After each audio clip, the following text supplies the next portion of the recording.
जय स्वामीनारायण। श्री स्वामीनारायण गुरुकुल राजकोट संस्थान आयोजित SGIS ऑनलाइन एज्युकेशन में हूँ संजय रावल आपનું हार्दिक स्वागत करूँ छूँ। विद्यार्थी मित्रों, આજનો વિષય છે ગણિત ધોરણ 6 માં ગણિત વિષયની અંદર સંખ્યા સાથે રમત, એમાં સ્વાધ્યાય 3.4 એના પ્રશ્ન નંબર 3 થી 5 અગાઉના લેક્ચર્સમાં જોઈ ગયા। આજે આપણે પ્રશ્ન 6 અને 7 જોઈશું। તો પ્રશ્ન 6 આપણને એવું કહે છે, એક સંખ્યા 5 અને 12 વડે વિભાજ્ય છે, તો તે સંખ્યા બીજી કઈ સંખ્યા વડે વિભાજ્ય છે? તો કે 5 અને 12 વડે એ બંને વડે વિભાજ્ય હોય તો એવી સંખ્યા કઈ હોઈ શકે? તો કે આપેલી સંખ્યા જે છે એ 5 અને 12 વડે નિશેષ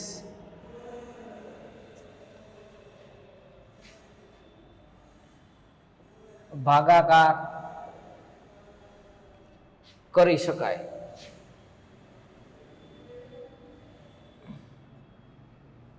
તો એવી આપેલી સંખ્યા કઈ હશે કે જે 5 વડે ભાગી શકાય અને 12 વડે ભાગી શકાય? તો આપણે એના માટે આપેલી સંખ્યા માટે 5 ગુણ્યા 12 એટલે કે 5 ગુણ્યા 12 બરાબર 60। તો 60 એવી સંખ્યા છે કે જેને 5 વડે પણ ભાગી શકાય નિશેષ અને 12 વડે પણ નિશેષ ભાગી શકાય।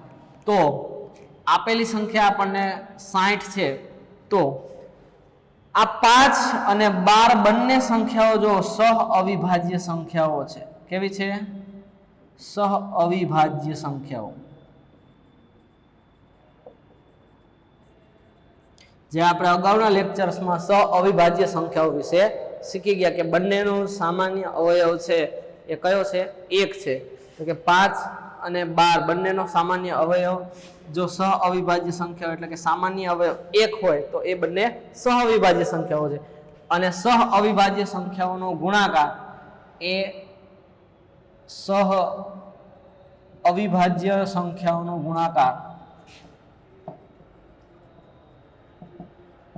ગુણાકાર વડે આપેલી સંખ્યા જે છે આપેલી સંખ્યા એ વિભાજ્ય છે, એ વિભાજ્ય છે। તો અહીંયા આપણે સહ અવિભાજ્ય સંખ્યાઓ એટલે કે 5 અને 12 નો ગુણાકાર કર્યો તો 60 આવ્યા, તો 60 વડે જે છે એ વિભાજ્ય થશે। એટલે કે 60 જે છે એ બીજી સંખ્યા થશે કે જે 60 વડે એ 5 અને 12 વડે વિભાજ્ય પણ છે અને 60 છે એ 60 વડે પણ શું થશે? વિભાજ્ય થશે। ત્યાર પછી એક સંખ્યા 12 વડે વિભાજ્ય છે જો, તો તે સંખ્યા બીજી કઈ કઈ સંખ્યાઓ વડે વિભાજ્ય છે? તો કે એક સંખ્યા જે છે એ 12 વડે વિભાજ્ય છે, તો બીજી કઈ કઈ સંખ્યાઓ વડે વિભાજ્ય થશે? તો કે આપેલ સંખ્યાને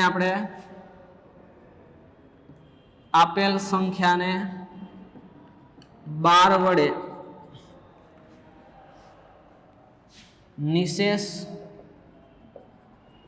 ભાગી શકીએ છીએ। તો આ 12 ના અવયવો જે છે કે 12 ના અવયવો કયા કયા છે?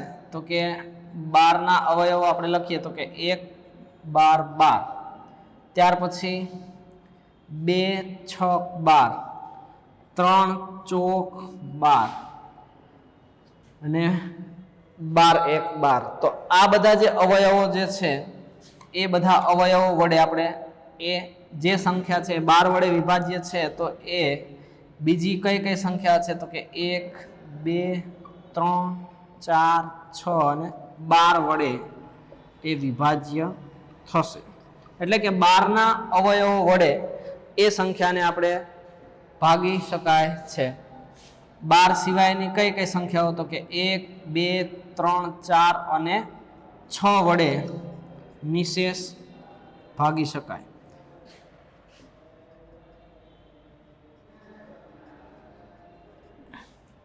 તો આ પ્રશ્નોના જવાબ જે છે વિદ્યાર્થી મિત્રો આપણે આ રીતે આપી શકીએ છીએ।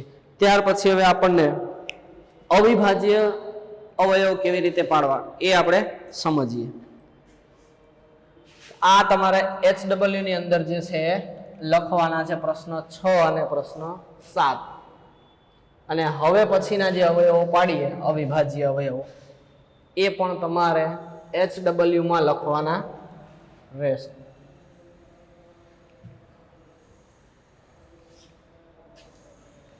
અહીંયા આપણો સ્વાધ્યાય 3.4 તો પૂર્ણ થાય છે.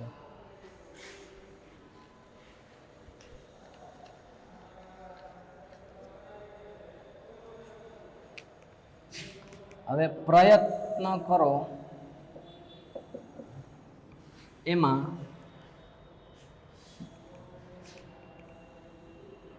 અવિભાજ્ય અવયવ પાડો તો કઈ સંખ્યા છે આપણને કે 16, 28 અને 38. 16, 28 અને 38.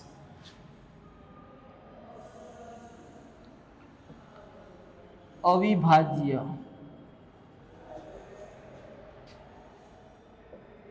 અવયવ પાડો. અવિભાજ્ય અવયવ એટલે મિત્રો યાદ રાખજો તમારે અવિભાજ્ય સંખ્યા લેવાની છે. અવિભાજ્ય સંખ્યા કઈ કઈ છે એ આપણને ખ્યાલ છે. તો અહીંયા પહેલા આપણે 16 લઈએ તો અવિભાજ્ય સંખ્યા કઈ છે 2. તો 16 નો 2 વડે આપણે ભાગાકાર કરીએ તો 16 2 8. હજી આપણે 2 અવિભાજ્ય સંખ્યા છે તો 2 4 8, 2 2 4, 2 ભાગ્યા 2. છેલ્લે આપણે જવાબ શું આવે છે 1 આવે છે. તો કે 16 ના અવિભાજ્ય અવયવો જે છે એ આપણે આમ લખી શકીએ. 16 ના અવિભાજ્ય અવયવ કયા છે તો કે 2 ગુણ્યા 2 ગુણ્યા 2 ગુણ્યા 2. એટલે કે બધી સંખ્યાનો આપણે ગુણાકાર કરીએ તો કે 2 2 4, 4 દુ 8 દુ 16. એ આપણને 16 છે એ મળવી જોઈએ. એવી જ રીતે 28. 28 ના અવયવ આપણે પાડીએ. પેલી સંખ્યા આપણી 2, 2 14 દુ 28, 2 7 2 14, 7 1 7. 7 પણ અવિભાજ્ય સંખ્યા છે. તો આપણે 28 ના અવિભાજ્ય અવયવ લખીએ.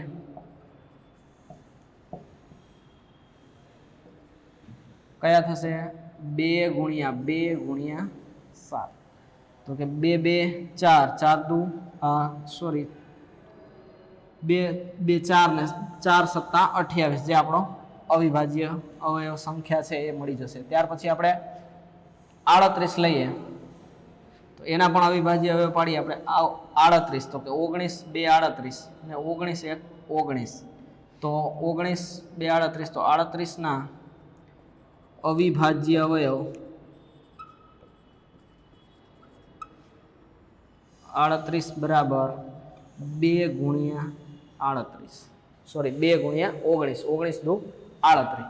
આ રીતે વિદ્યાર્થી મિત્રો આપણે કોઈ પણ સંખ્યા આપેલી છે તો એના અવિભાજ્ય અવયવો જે છે એ તમે લખી શકો છો.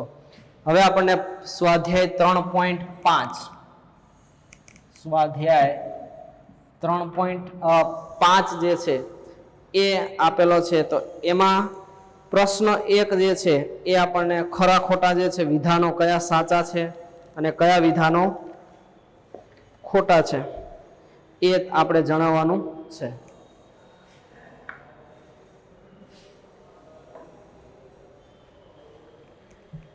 આ દાખલા તમારે HW ની અંદર પણ લખવાના છે. જે પ્રયત્ન કરો એના 3 દાખલા.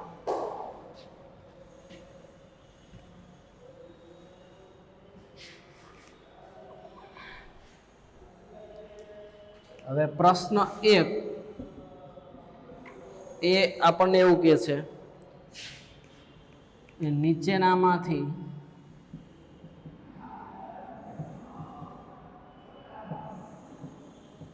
કયું વિધાન સાચું છે. પ્રશ્ન 1 સાચું છે. એમાં એ વિધાન આપણને આપેલું છે કે જો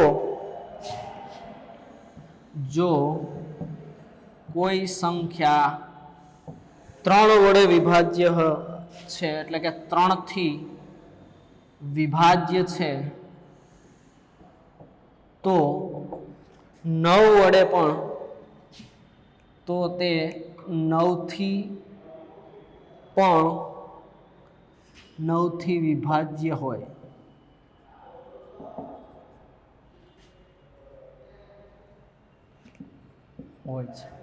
જો કોઈ સંખ્યા 3 થી વિભાજ્ય છે તો એ 9 થી પણ વિભાજ્ય છે. તો આ વિદ્યાર્થી મિત્રો વિધાન કેવું છે, સાચું છે કે ખોટું, તે આપણે જણાવવાનું છે. તો વિદ્યાર્થી મિત્રો આપણને ખ્યાલ છે કે જે વિભાજ્ય સંખ્યાઓ આપણે ચાવીઓ જોઈએ તો એની અંદર આપણે એવું કહી શકતા હતા કે આપેલી સંખ્યાનો સરવાળો છે એ સંખ્યાના સરવાળાને જો 3 વડે વિભાજ્ય હોય તો તે સંખ્યાને આપણે 3 વડે વિભાજ્ય છે એવું કહી શકીએ છીએ. અને 9 ની ચાવી આપણને એવું કહેતા હતા કે આપેલી સંખ્યાનો સરવાળો જો 9 વડે વિભાજ્ય હોય તો તે સંખ્યાને આપણે 9 વડે વિભાજ્ય છે. પણ અહીંયા જોઈ શકીએ છીએ કે 9 છે એ 3 છે એ 3 9 નો અવયવ છે. 9 છે એ 3 નો અવયવ નથી. માટે આપણે જે સંખ્યાને 3 વડે વિભાજ્ય છે તે જ સંખ્યા 9 વડે પણ વિભાજ્ય નથી.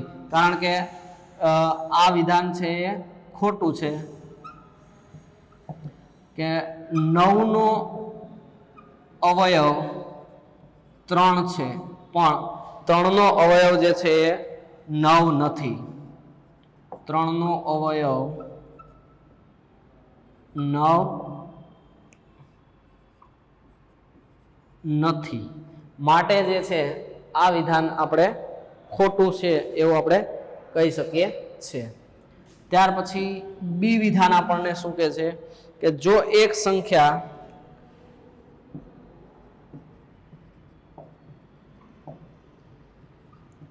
9 થી વિભાજ્ય હોય તો તે સંખ્યા 3 વડે વિભાજ્ય છે. તો આ વિધાન છે કેવું છે મિત્રો, સાચું છે. કારણ કે 3 છે એ 9 નો શું છે, અવયવ છે. જો 3 નો અવયવ હોય 9 નો અવયવ હોય તો 3 વડે એને કેટલા વડે 3 વડે એને નિશેષ ભાગી શકાય છે અથવા તો 3 વડે વિભાજ્ય છે એવું આપણે કહી શકીએ છીએ. 3 વડે એને વિભાજ્ય થઈ શકે છે. ત્યાર પછી સી વિધાન આપણને એવું કહે છે કે એક સંખ્યા 18 થી વિભાજ્ય છે તો તે 3 અને 6 બંને વડે વિભાજ્ય છે.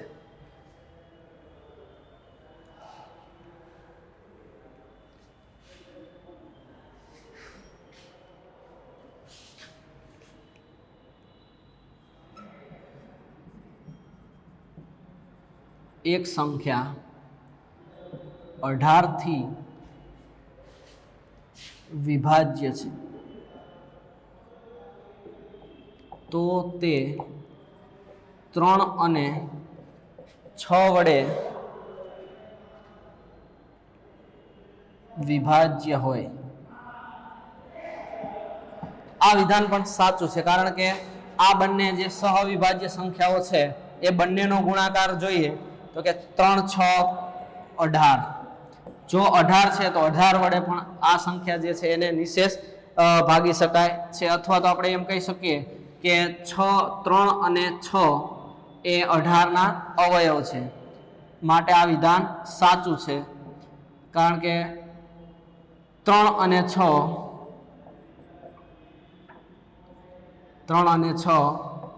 18 ના અવયવ છે. કોના અવયવ છે? 3 અને 6 18 ના અવયવ છે. માટે આપણે આ વિધાન છે સાચું કહી શકીએ. ત્યાર પછી ડી વિધાન આપણને શું કહે છે કે જો એક સંખ્યા 9 અને 10 બંનેથી વિભાજ્ય હોય, એક સંખ્યા 9 અને 10 બંને વડે વિભાજ્ય હોય તો તે સંખ્યા 90 વડે પણ 90 વડે પણ વિભાજ્ય હોઈ શકે, વિભાજ્ય હોઈ શકે. તો આ વિધાન પણ મિત્રો કેવું છે? સાચું છે. કારણ કે આ બંને સહવિભાજ્ય સંખ્યાઓનો ગુણાકાર કરીએ તો કે 9 ગુણ્યા 10 બરાબર 90 થાય અને 90 માટે આમ 90 ભાગ્યા 90 કરીએ તો આપણને જવાબ છે કયો મળે છે? 1 મળે છે. માટે આ છે વિધાન કેવું છે? સાચું છે. ત્યાર પછી ઈ વિધાન આપણને શું કહે છે કે જો બે સહવિભાજ્ય સંખ્યાઓ તેમાંથી ઓછામાં ઓછી એક સંખ્યા જે છે એ ચોક્કસ અવિભાજ્ય સંખ્યા હશે તો આ વિધાન મિત્રો ખોટું છે. એવું ન હોય કે અવિભાજ્ય સંખ્યા હોય એ જ સહવિભાજ્ય સંખ્યા હોઈ શકે, એવું શક્ય નથી. એનું ઉદાહરણ પણ આપણે જોઈએ તો કે જો ઈ વિધાન આપણને એવું કહે છે જો બે સહ અવિભાજ્ય સંખ્યા જો બે સહ અવિભાજ્ય સંખ્યા હોય તો તેમાંથી ઓછામાં ઓછી એક સંખ્યા ચોક્કસ અવિભાજ્ય સંખ્યા હશે. તો સહવિભાજ્ય સંખ્યા આપણે આગળ શીખી ગયા કે બંને સંખ્યાઓનો સામાન્ય અવયવ કયો છે કે 1 છે. એ સંખ્યા જે છે એ સહવિભાજ્ય સંખ્યાઓ છે. પરંતુ આપણને એવું કહ્યું છે કે ઓછામાં ઓછી એક સંખ્યા જે છે એ ચોક્કસ અવિભાજ્ય સંખ્યા હશે.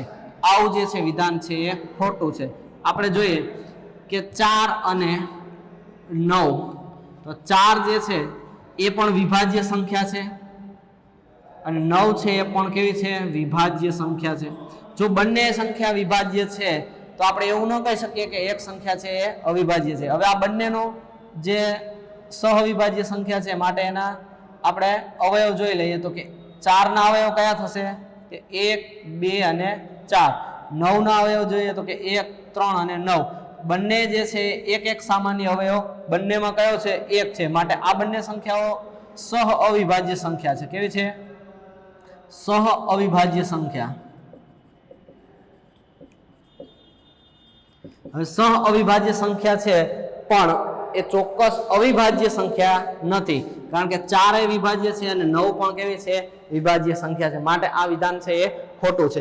ત્યાર પછી એફ વિધાન આપણને એવું કહે છે કે 4 થી વિભાજ્ય બધી જ સંખ્યાઓ છે 8 થી પણ ચોક્કસ વિભાજ્ય હોવી જોઈએ. તો એ પણ 9 જેવું છે કે પેલું વિધાન આપણને આપેલું હતું કે 3 અને 9 માં તો કે 8 છે એ 4 નો અવયવ નથી પણ 4 છે એ 8 નો અવયવ છે. માટે એ વિધાન પણ કેવું છે? ખોટું વિધાન છે. 4 થી અવિભાજ્ય બધી સંખ્યાઓ 8 થી પણ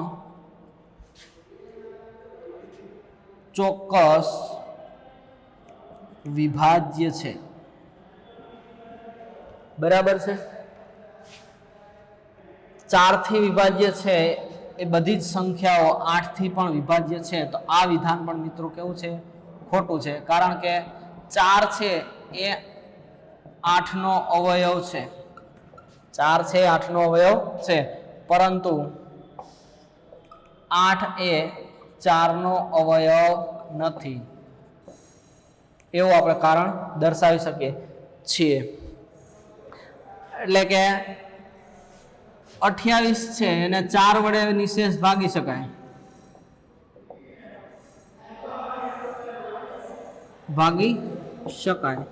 પણ 8 વડે નિશેષ ભાગી શકાતા નથી. માટે આપણે એને 4 ને 8 નો અવયવ છે પરંતુ 8 છે એ 4 નો અવયવ નથી. માટે આ વિધાન ખોટું છે.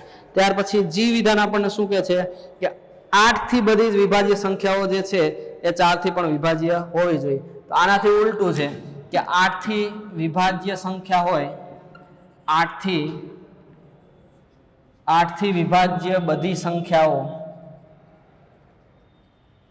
4 થી પણ વિભાજ્ય છે, તો આ વિધાન જે છે એ સાચું છે, કારણ કે 4 છે 8 નો અવયવ છે, માટે જો 8 થી વિભાજ્ય હોય એ બધી સંખ્યાને 4 થી વિભાજ્ય હોઈ શકે। દાખલા તરીકે 64 છે, 64 ભાગ્યા 8 કરીએ તો જવાબ આપણને 8 મળે છે, તો 64 ભાગ્યા 4 કરીએ તો 16 ચોક 64 જે આપણને વિભાજ્ય મળે છે। ત્યાર પછી એચ વિધાન જોઈએ તો એચ વિધાન આપણને શું કહે છે કે જો કોઈ બે સંખ્યા જે છે એ અલગ અલગ સંપૂર્ણ વિભાજિત કરે છે તો તે સંખ્યાના સરવાળા પણ સંપૂર્ણપણે વિભાજિત કરશે। જો આ વિધાનની અંદર આપણે ખાસ ધ્યાન રાખવાનું છે કે આપણને શું કહેવા માંગે છે તે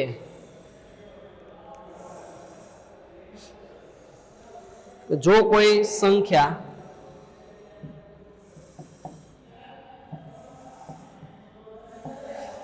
સંખ્યા બે સંખ્યાઓને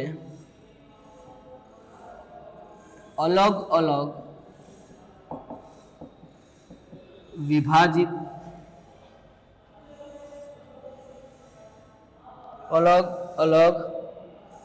સંપૂર્ણપણે એવું કહે છે આપણને સંપૂર્ણ વિભાજિત કરે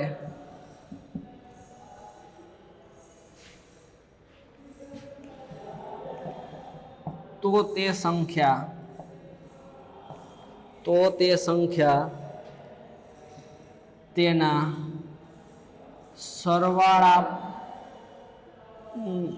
સરવાળાને પણ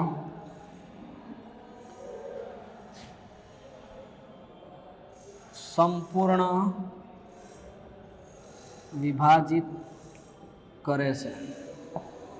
હવે જો કોઈ સંખ્યા છે એ બે અલગ અલગ સંખ્યાઓને સંપૂર્ણ રીતે વિભાજિત કરે છે તો તે બંનેના સરવાળાને પણ સંપૂર્ણપણે વિભાજિત કરે છે।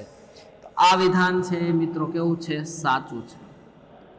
કેવી રીતે તો આપણે જોઈએ અહીંયા 21 છે 7 વડે વિભાજ્ય છે, આપણે બધા જાણીએ છીએ।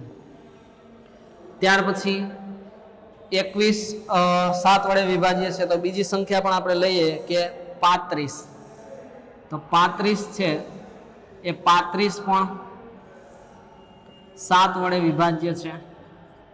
હવે આ બંનેનો સરવાળો કરવાનો કીધો છે। શું કીધું છે? સરવાળો, તો કે 21 વત્તા 35, તો આ બંનેનો સરવાળો આપણે લઈએ 6, 56, તો 56 જે છે એ 7 વડે વિભાજ્ય છે, તો કે હા, તો કે 7 વડે 56 પણ કેવી છે? વિભાજ્ય છે। કેવી રીતે વિભાજ્ય છે એ તો આપણે 7 × 56 એનો જવાબ આપણને નિશેષ મળી જાય 8 વડે, અને જવાબ છે 8 આવી જાય। એટલે કે આ બંને સંખ્યાઓ અલગ અલગ છે। જુઓ આ કે 21 અને 35 બંને અલગ અલગ સંખ્યાઓ છે, તેના સરવાળાને પણ તે વિભાજ્ય સંપૂર્ણ વિભાજિત કરે છે। તો કે 7 વડે આપણે જોઈએ તો કે એનો સરવાળો શું થશે કે 56, તો એ 56 ને પણ વિભાજિત કરે છે, માટે આ વિધાન કેવું છે? સાચું છે। હવે છેલ્લું વિધાન આઈ વિધાન એ છે કે જો કોઈ બે સંખ્યાઓનો સરવાળોને સંપૂર્ણ રીતે વિભાજિત કરે છે। હવે સરવાળો પહેલા લેવાનો છે, ઉલટું છે। જો સરવાળાને સંપૂર્ણ રીતે વિભાજિત કરે છે તો તે બે સંખ્યાઓને પણ અલગ અલગ રીતે વિભાજિત કરે છે, ઉલટું છે વિધાન।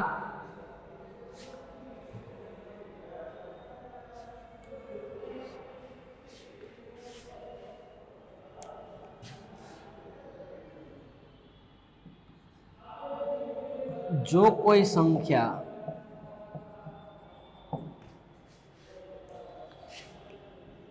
બે સંખ્યાઓના સરવાળાને વિભાજિત કરે છે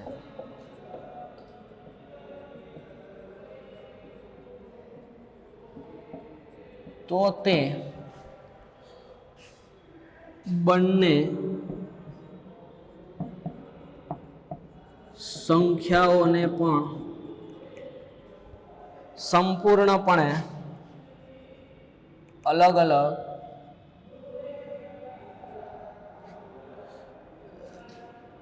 અલગ રીતે પણ વિભાજિત કરે છે. તો આ જવાબ જે છે એનો જવાબ આપણને જોઈએ કે આ વિધાન છે એ ખોટું વિધાન છે. તો કેવી રીતે? તો જોઈએ કે આપણે કોઈ પણ સંખ્યા લઈએ કે આપણને સંખ્યા આપેલી છે 10 અને 4. હવે આ બંને સંખ્યાઓનો આપણે સરવાળો કરીએ એટલે કે 10 વત્તા 4 તો કઈ મળે છે આપણને? 14 સંખ્યા મળે છે. હવે 14 વડે આપણે સંખ્યા છે એને વિભાજિત કરે છે. દાખલા તરીકે 7 વડે આપણે વિભાજિત કરીએ તો કે 14 ભાગ્યા 7 કરીએ તો જવાબ આપણને 2 મળે છે. પણ હવે આપણે 10 ને 7 વડે ભાગી શકીએ? ન ભાગી શકીએ. તો અલગ સંખ્યાઓને આ રીતે વિભાજિત કરી શકાય નહીં.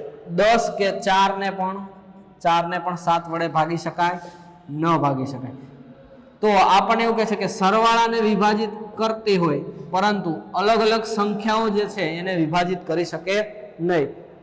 માટે આ વિધાન છે એ ખોટું છે. એની આગળનું વિધાન એવું હતું કે અલગ સંખ્યાઓને જો વિભાજિત કરે તો તે બંનેના સરવાળાને પણ વિભાજિત કરે છે. તો વિદ્યાર્થી મિત્રો, વિડીયો ગમે તો લાઈક કરો, શેર કરો અને SGS ચેનલને સબસ્ક્રાઈબ કરો. જય સ્વામિનારાયણ.